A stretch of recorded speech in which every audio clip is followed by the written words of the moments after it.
Did they? Oh, I didn't see this.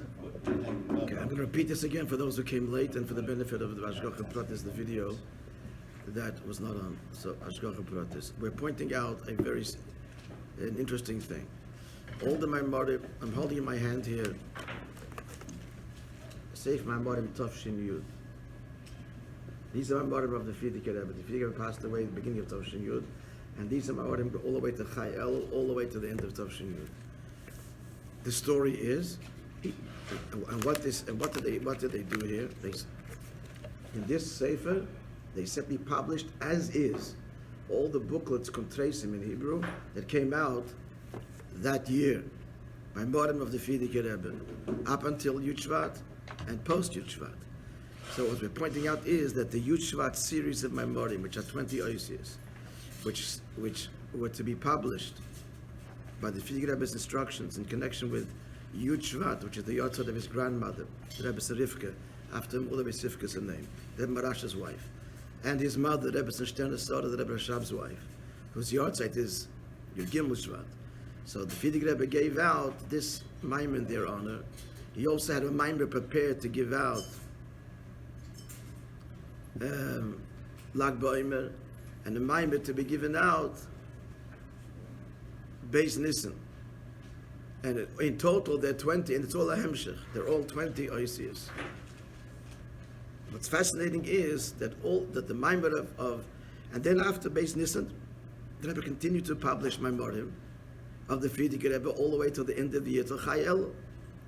For the first days of Pesach, last days of Pesach, Shavuos, Yud Beis Tammuz, Chai El. And in this book, they're published as they appeared originally in Kontreisim. They just put them together with the front cover and the inside. You know, here we are, Purim. That's how it appeared. So they just collected and published them as is. They didn't, remove the front covers even. What's fascinating is that these Kontreisim, which the Rebbe put together, a whole Kontreis, letter of the Frierdiker Rebbe and Rishimis and Sichos, and a maimer, and the maimer he writes to the reader where it's taken from, what year. So the post Yud Shvat series all get the year, but the Yud Shvat series does not get a year. It doesn't tell the reader that's from Tov Resh Pei Gimel. Tov Resh Pei Gimel was subsequently published, I think, in Tov Shem Mem Vav. There existed halachas of it, obviously, but for the public, they came out later. And then people realized that, hey, the Yud Shvat Maimorim are here, Tov Resh Pei Gimel. And it turns out even most interesting is that was the first maimer that the Rebbe heard. The Rebbe speaks about the Derashavi with a different keppel. The Frierdiker Rebbe added to Basi L'Gani and Yeshivas Beganim, the first of Maimorim, he added. But the emphasis is that maimer, this one here, it's verbatim. This one here, the first paragraph is boy, and then understand that Basi L'Gani. So he just started with Basi L'Gani. He didn't start with the boy introduction. So nothing was really added that wasn't in that original maimer. And the balance of Tafshin Yud was from the same year. No, from different years. So from Tzadik Gimel, Tzadik Tes, Tafshin Aleph. Why would they reprint it? Or sorry, the question is they didn't reprint it. They weren't reprinted. These were the first time. No, and it stopped it. And he doesn't tell them we don't accept black calls during. So now it's a second recording. So in other words, nothing is new. It's all taken from before. Yes, that's the point. But the point we're bringing out is that the other, except for Yud Shvat, the other ones that ever gives the date, right? And here he did not. Fact, that is. This is the fourth time we're going with this already. Okay. They didn't want the editor to put it out. They put it out. Where it came from, what week, and what continuing. Okay, listen. We're saying this 5 times already this morning. Let's learn now. Now I just told what's it called, David. I mean, my understanding, Rebbe continued after Yud Shvat. The Frierdiker Rebbe is still there, and the Maimorim kept on going. Exactly. Not indefinitely. Yeah, but and is there there's a Tafshin Yud Aleph also? I actually think there's a Tafshin Yud Aleph. There's this Tafshin Yud Aleph as well. There's a Sefer Modim 1951. 51 I have of Yud, the for sure. Frierdiker Yeah, Rebbe, I have of the Frierdiker Yeah, Rebbe. you know if I have, Yeah, yeah. I'll check. Of the Yeah, Frierdiker, there $50. is, of the Frierdiker Rebbe. And but there my It's a Modim great said book. in previous years, Right. and the whole contest came out, again, a mime, But they were never published before. not widely, they were around in Kopir, they were around in No. They were around Hanochas. people had, individuals had, but they weren't, These were minorities. they were not formally published by Kahos. Okay, Once Yidal came. just to point out, I wanna see okay, how I it looks. don't want to repeat this again a few more times, listen.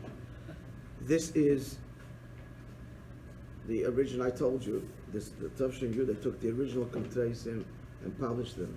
So you have the original copy with the Yud missing from Shlita. Nobody knows the story. It's here, I didn't correct it even, when it's subsequently published as a Sefer, way after Yud Shvat, and collated as a Sefer. This is published at the end of Tavshin Yud. Interestingly enough, the Shlita was not corrected. Just left as the Kontreisim were, missing the Yud of Shlita. As the Kontreisim. But even his name, the Yud, he was made bigger that year. His name. We went through all of this. I told you, I showed you about the photocopies. I made little booklets for it. We gave it out last year. Okay, now continuing it. Ois Yud. Page Zion. No? Yeah. Page Zion.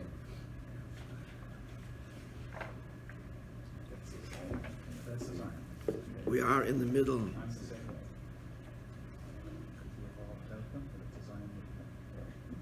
I'm not under the same thing as what you have, so it is, we're up to, Design.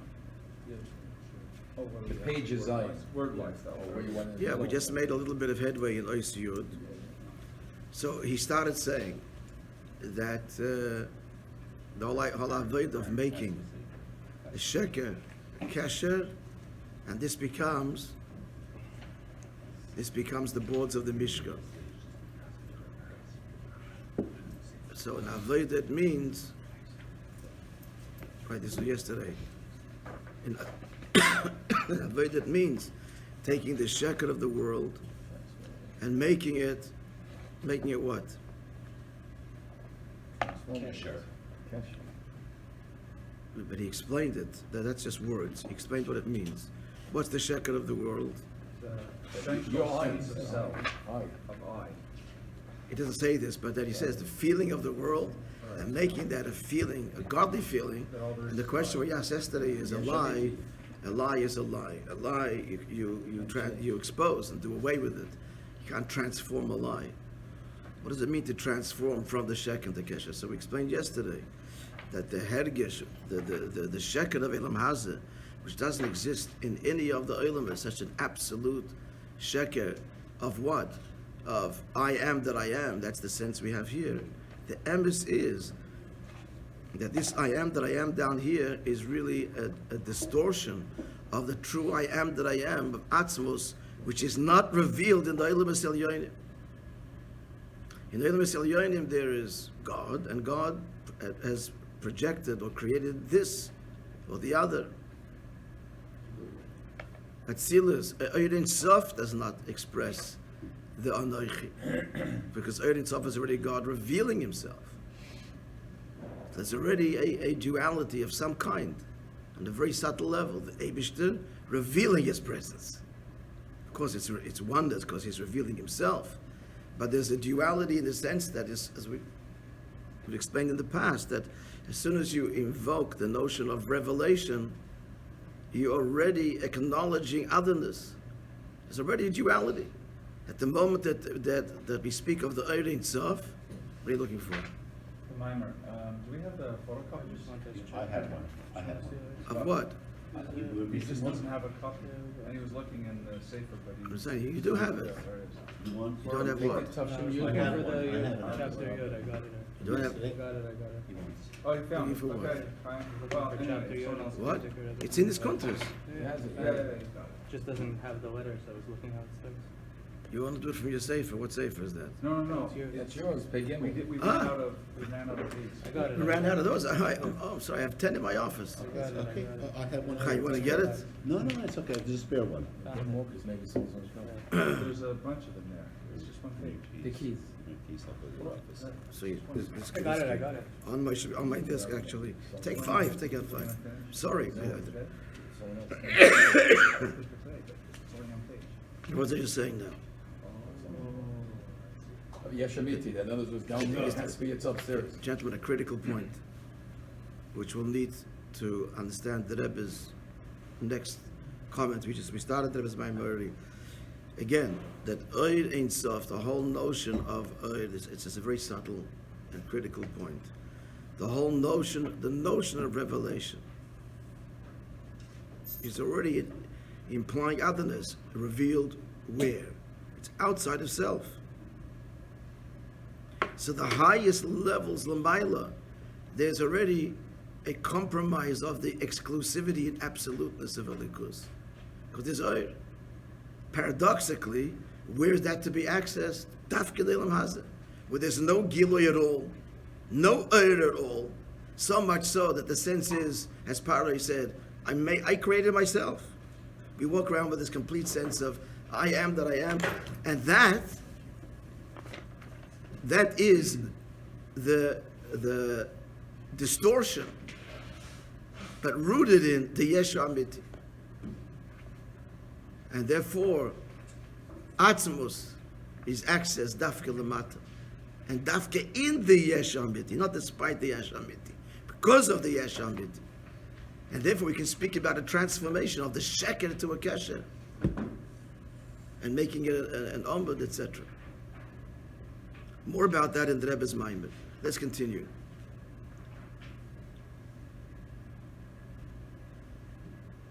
The words behind it, the Hergesh Ha'olam V'Lamatim in Adas. Yeah? One line beginning with what? I don't know, I have a different After print. gefilled, after the Yiddish word 7 gefilled. lines down. I should use the same thing as you're using. Please It's pass. 7 lines down. Pass me the 2 words contrast. from the left. Zion, big Zion. Line ending with Hergesh. Huh? You all have The it, Yiddish yes? line gefilled, gefilled, we ended that one. Starting with Heritage. Huh? Is it not? Begins with the other. V'hainu the Hergesh Ha'olam V'Lamatim in Adas Canal. Canal, as you said earlier in the mind, but that the sense that we feel in this world is sub-rational. Why is it sub-rational? To feel independent is not rational. Logic has to, leads one to conclude that there's a creator, there's a beginning, there's a source, and all of the intellectual indications that there's a creator, looking at design, points of designer, etc.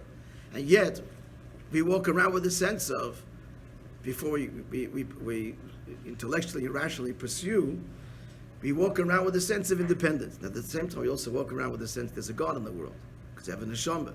But mitzad the guf and nefesh b'hamis, the sense is I am. So that's the gefil. That's the sense of this world in a day. Saskas b'Torah mitzvahs. So through Torah mitzvahs, mahapchim l'nahira, we turn that very sense into light. And result that one should feel the noyam arivos, the sweetness,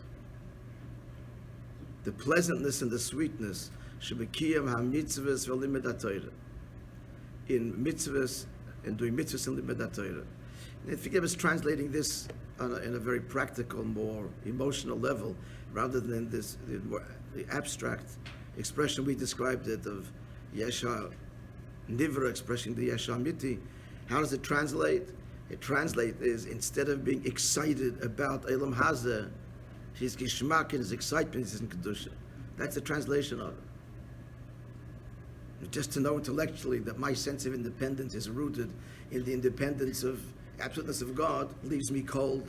Good. That's where my sense of Yesh comes from. That's not Avodah. That's the Avodah, is to translate that, and therefore the only pleasure that I have is in the Likus. It's not intellectual, basically it's emotional.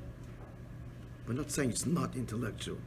We're not saying that. It's intellectual. We're saying that we're saying as Emotional. we're saying It's we not just said abstract, it's practical. it doesn't remain in the abstract. He's translating it for us. But without the seichel, an understanding of this, then it doesn't start. Basi L'Gani. So this is the meaning of the pasuk. I'm coming back to my garden, L'Gnuni. And the Gnuni, again, as we pointed out yesterday, there's two diyukim in the word Gani. First of all, my garden, and why a garden? So Gnuni means a place of delight. The Malkim Sha'ikra B'tchila, that's what we're saying before, the Gishmak and the Likus, the pleasure in it. So in the beginning, that's where the Hashem says His Shekhinah resided. The Tchilas, Hakavana B'bris. It's interesting. We were looking at the Rebbe's words. Tchilas, it's from here. The first kavana, the tchilas hakavana b'brius, we would have thought tachlis, the absolute. It's tchilas, and that's the Rebbe's medayah, because there are other kavanas as well in creation. But the most primary kavana is dir b'tachtonim, as we'll revisit when we learn the Rebbe's maimer again. Why isn't tachlis? It's that also, but he wants to bring out, as we're saying now, that there are other kavanas too. And the deepest kavana, which therefore makes it the tachlis, because it's the primary one. It's not excluding that there are other kavanas, there are. But the primary kavana, the deepest one, is dir b'tachtonim. It's the first meaning rooted in Atzmos itself.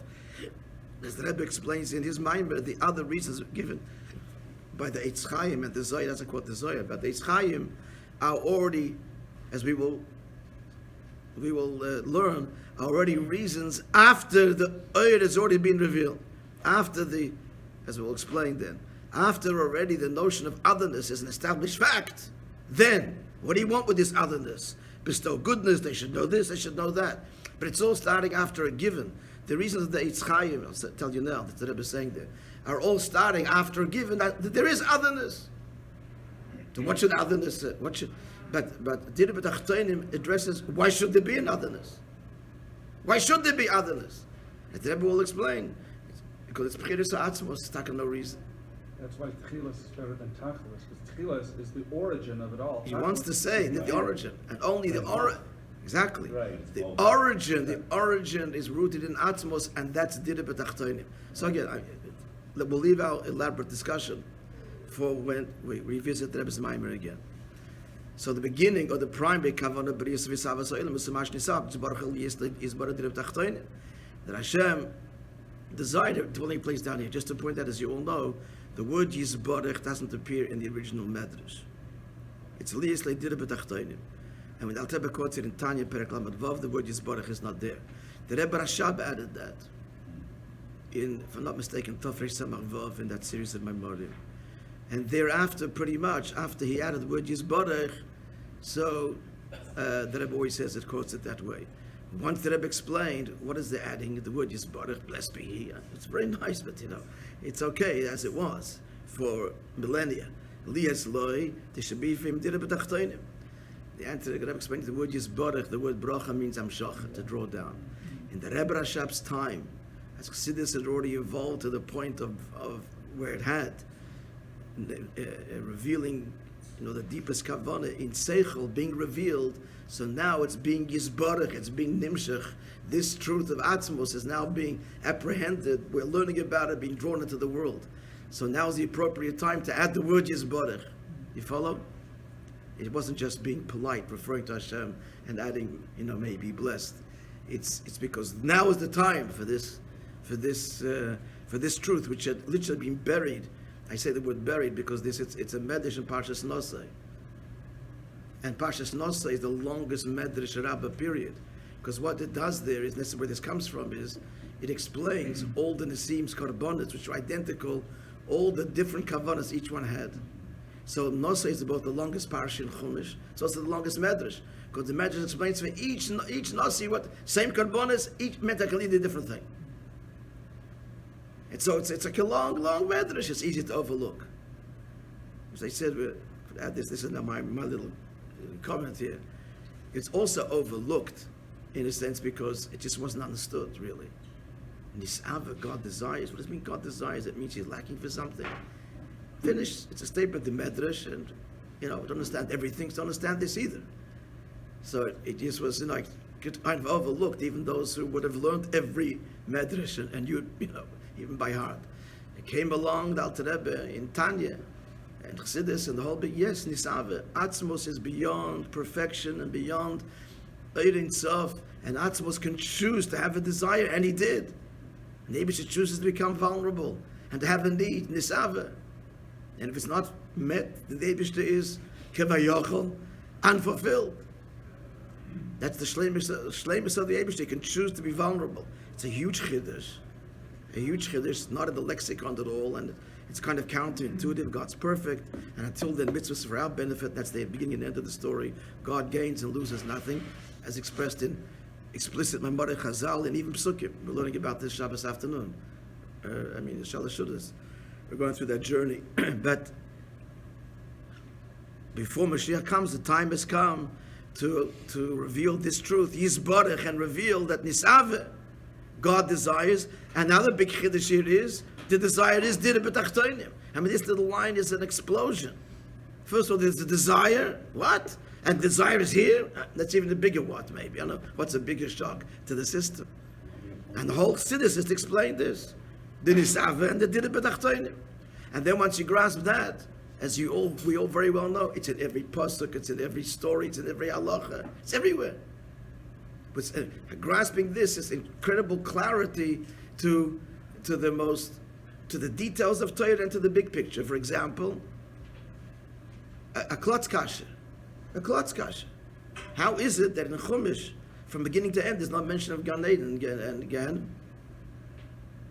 For millennia, this is the whole kavanah. All of it means physical. Shemai means sky, and Koirach, they went down into the physical abyss. Of course, deeper medrash, deeper meanings, but at the simple level, this is the primary text altered by the Almighty Himself. You would think that there would be replete, like every other sacred text. It's all about the hereafter, whatever the image of it is. That's front and center. Not a mention.